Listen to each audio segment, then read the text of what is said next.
अस्सलाम वालेकुम दोस्तों, क्या हाल है? ठीक ठाक हैं। एपिसोड 3 लेके आया हूँ कि गाड़ियाँ पाकिस्तान में यूज्ड गाड़ियों को किस तरह इंपोर्ट किया जा सकता है। इसमें कुछ टेक्निकल इन्फॉर्मेशन रह गई थी जो आपके साथ शेयर करनी है। अच्छा, इसमें ये है कि एक दो बातें आपको और बता दूँ जो स्टेचरी फ्रेमवर्क की हैं।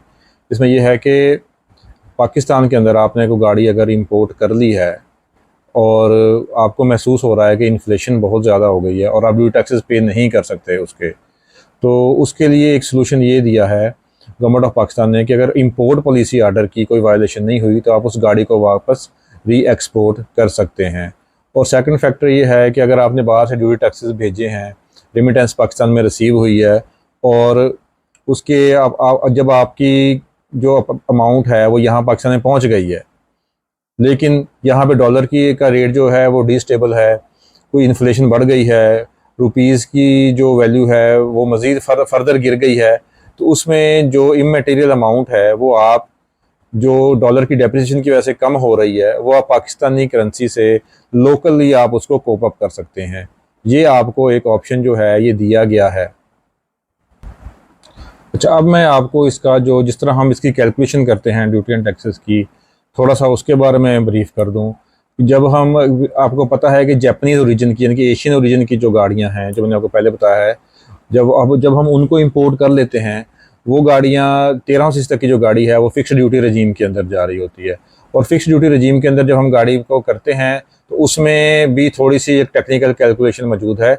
उसके अंदर इंपोर्ट वैल्यू जो आपको लगा रहे होते हैं गाड़ी के ऊपर, उसके अंदर सीडी यानी कि custom duty, additional custom duty, sales tax और इनकम टैक्स की जो कैलकुलेशन है उसको हम एफडीआर यानी कि फिक्स ड्यूटी रिजीम के मुताबिक उसकी कैलकुलेशन होती है। और जो एडिशनल सेल्स टैक्स है और जो उसके अंदर एफईडी है, फेडरल एक्साइज ड्यूटी है, इनकी जो कैलकुलेशन है, हाउएवर अगर वो गाड़ी फिक्स ड्यूटी रजीम की है लेकिन फिर भी जो कैलकुलेशन इन दो टैक्सेस की जो कैलकुलेशन है वो एमएसआरपी के ऊपर होती है।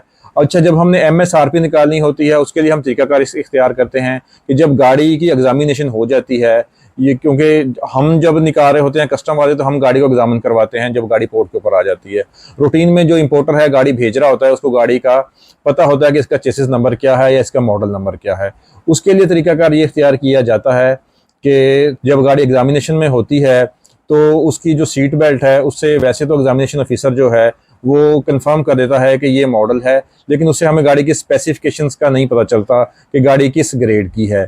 जो उसके बारे में जब हमने चेक करना होता है फिर उसकी जो VIN या चेसिस नंबर जो होता है उस गाड़ी का, उसको हम डालते हैं। अगर टोयोटा है तो हम इसको डालते हैं ओलियक ऑटो के ऊपर और टोयोडाई के ऊपर। लिंक मैं आपको जो है नीचे इसकी डिस्क्रिप्शन में दे दूंगा, वहाँ से जाके हम इसकी जो है एग्जैक्ट स्पेसिफिकेशन और गाड़ी की जो ग्रेडिंग है वो चेक करते हैं। जब वो चेक कर लेते हैं तो हमें पता चलता है कि हमारी गाड़ी जो है किस ग्रेड की है। जब उसका ग्रेड हमारे पास आ जाता है तो फिर हम हमारे इसलिए हमारे पास एक वेबसाइट है GOOGU-net.com, वहाँ लेके जाते हैं। उसके मुताबिक वहाँ से गाड़ी की जो MSRP है वो डिटरमाइन हो जाती है। जब ये चीज़ें हमारे पास आ गई, सफिशिएंट इन्फॉर्मेशन आ गई गाड़ी के असेसमेंट करने के लिए, फिर हमारे पास अगला मरहला होता है कि इसके ड्यूटी एंड टैक्सेस किस तरह लेने हैं और क्या डिटर्मिनेशन करनी है। तो इसमें आपको बता चलूँ कि सबसे पहले हम गाड़ी की इंपोर्ट वैल्यू लेते हैं। इंपोर्ट वैल्यू के ऊपर 1% उसकी लगती है लैंडिंग चार्जेस, 1% उसकी इंश्योरेंस लगती है। ये वैल्यू के अंदर एडअप हो जाता है। उसके बाद जनाब हम सबसे पहले ही जो इस वैल्यू के ऊपर कस्टम ड्यूटी की कैलकुलेशन करते हैं, तकरीबन 15 लाख के बराबर जो है ड्यूटी टैक्सेस बन जाते हैं। जिस तरह मॉडल हम उसको पीछे करते जाएंगे ड्यूटी टैक्सेस 1% कम होते रहेंगे।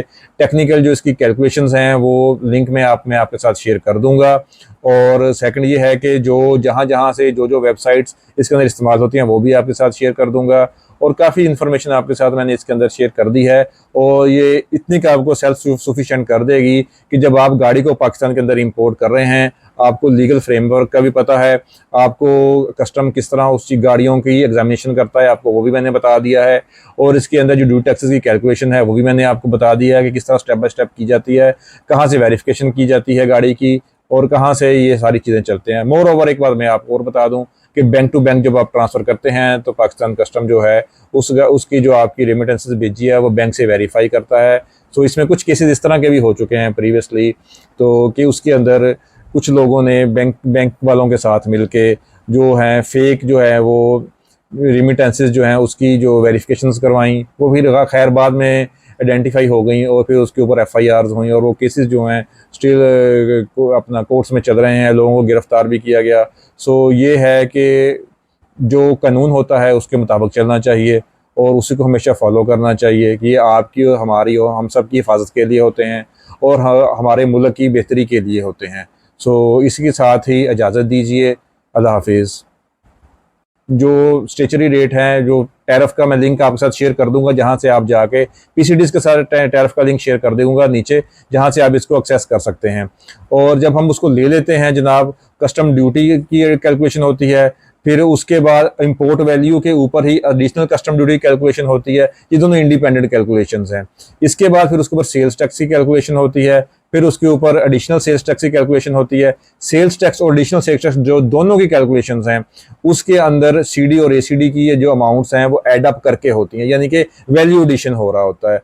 और उसके बाद फिर FEDG की कैलकुलेशन इससे पहले आ जाती है। जब ये सारी कैलकुलेशन हो जाती हैं, हमारे पास अमाउंट सारी बन जाती है, फिर हम इसको इस तरह करते हैं, जितनी हमने टैक्सेस की कैलकुलेशन की है वो plus import value plus 1% landing charges plus 1% insurance, इस सभी को हम जमा करते हैं और उसके ऊपर हम इनकम टैक्स जो है उसकी कैलकुलेशन कर लेते हैं। तो इसके मुताबिक मैंने आपको बताया था कि जो तकरीबन 660 सीसी गाड़ी है, उसके 15 लाख के जो 22 मॉडल की गाड़ी है, उसके ऊपर